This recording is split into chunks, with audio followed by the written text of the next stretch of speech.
Selamat melaksanakan ibadah puasa Ramadan bagi seluruh umat Islam yang ada di Indonesia. Dan kita tetap semangat revolusi akhlak dengan cara yang berakhlak. Takbir. Allahu Akbar. Sallu ala Nabi. Bismillahirrahmanirrahim. Assalamualaikum warahmatullahi wabarakatuh. Di akhir video ini kami mencoba untuk memberikan ruang bagi saudara-saudara kita yang membutuhkan pertolongan dan juga uluran tangan dari para sahabat sekalian. Oleh karena itu, bagi para sahabat semua yang membutuhkan saluran sedekah yang tepat sasaran dapat melihatnya di akhir video ini. Terima kasih. Bismillahirrahmanirrahim. Assalamualaikum warahmatullahi wabarakatuh. Buzzer RP itu kan sudah benar-benar meresahkan kita semua. Berbagai pertanyaan muncul di benak kita.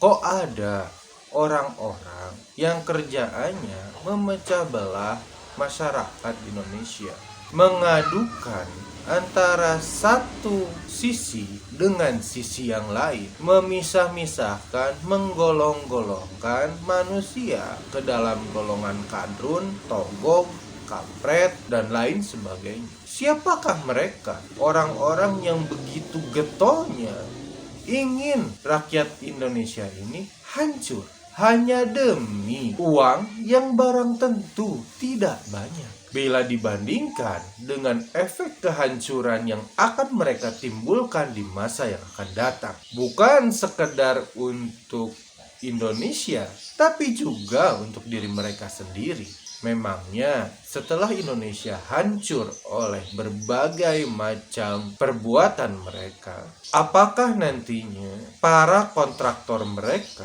akan tetap mempertahankan mereka? Tentu saja tidak. Mereka juga akan dibuang saat para kontraktor ini sudah berhasil mendapatkan apa yang mereka inginkan melalui eksekutor-eksekutor media sosial ini. Saya mendapatkan di sharebabe.com dari Dr. Shelina Natasha Esken. Dia memberikan sebuah foto seperti ini.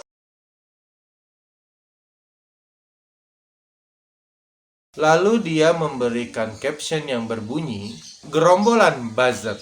Ini hanyalah contoh sedikit buzzer yang suka menghina Islam di medsos. Dari Juli Waria Caniago sampai BSIN alias Peter dan lain-lain. Hati-hati terjebak dengan isu-isu yang mereka buat dan memecah belah. Ingat, mereka yang memecah belah ini kebanyakan bukan anak muda seperti gambaran ribuan akun palsu yang mereka buat di medsos. Tapi kebanyakan mereka adalah om-om dan tante-tante di atas 35 tahun seperti Paul Zhang yang belum lama ini menghina Nabi Muhammadku.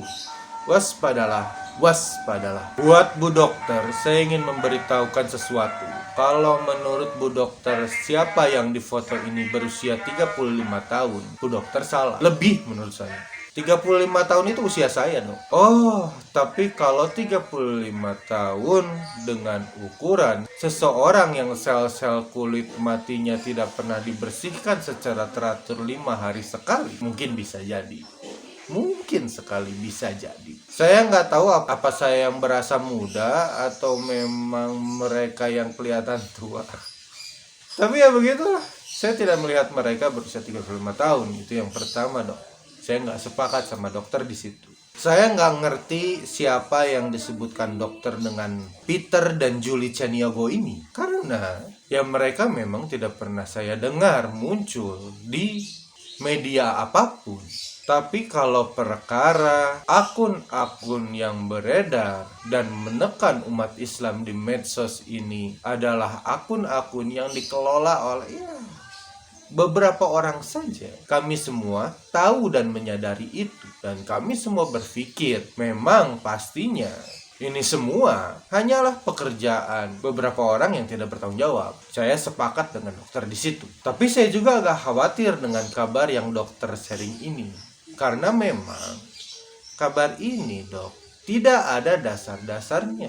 Diambil dari mana, kapan, bagaimana dokter bisa mendapatkan foto ini. Dan kenapa dokter bisa kenal dengan sosok-sosok yang ada di Zoom meeting tersebut? Ini semua seharusnya dokter jelaskan saat mengemukakan sebuah fakta-fakta baru. Kalau tidak, masalahnya dokter sendiri walaupun benar bisa jadi akan terkendala masalah hukum berkaitan dengan kabar hoax. Sebuah kabar bisa disebutkan sebagai kabar hoax seandainya tidak ada dasar-dasar media yang meliputnya ataupun artikel yang tidak memuat 5W1H dari kabar tersebut. Ya, mudah-mudahan dokter tidak apa-apa. Dokter ingin menyuarakan suara-suara yang mewakili kami, suara-suara yang baik. Tapi ya cobalah lain kali dokter coba perbaiki lagi cara dokter menyampaikan. Mau hoax ataupun bukan, apa yang dokter ungkapkan kami yakin memang benar adanya. Hanya saja detail siapa-siapa pelakunya, namanya seperti itu, usianya dan sebagainya, kami tidak bisa menerima itu sebagai sebuah fakta untuk saat ini. Ya, saya Yusuf sebelum pamit ingin mengatakan bahwasanya ingin mengajak sahabat semua untuk lebih berhati-hati lagi dalam mengelola informasi yang beredar terutama di media sosial. Perhatikan sumber beritanya, perhatikan susunan artikelnya. Sedetail apakah artikel tersebut? Apakah mereka mempunyai narasumber-narasumber yang bisa dipercaya? Itu semua harus diperhatikan terlebih dahulu sebelum menyebarluaskannya. Jadi, para sahabat semua jangan sampai memberikan sedikit celah kepada mereka yang berseberangan dengan umat Islam untuk menyerang balik dari apa yang kita katakan. Sekian dari saya Yusuf, pamit mau coba cek lebih lanjut lagi apakah berita ini hoax ataukah fakta. Wallahu a'lam bishawab. Wassalamualaikum warahmatullahi wabarakatuh. Assalamualaikum warahmatullahi wabarakatuh. Alhamdulillah, salah satu fungsi peranan wakaf adalah menghasilkan generasi-generasi penerus peradaban melalui jalur pendidikan.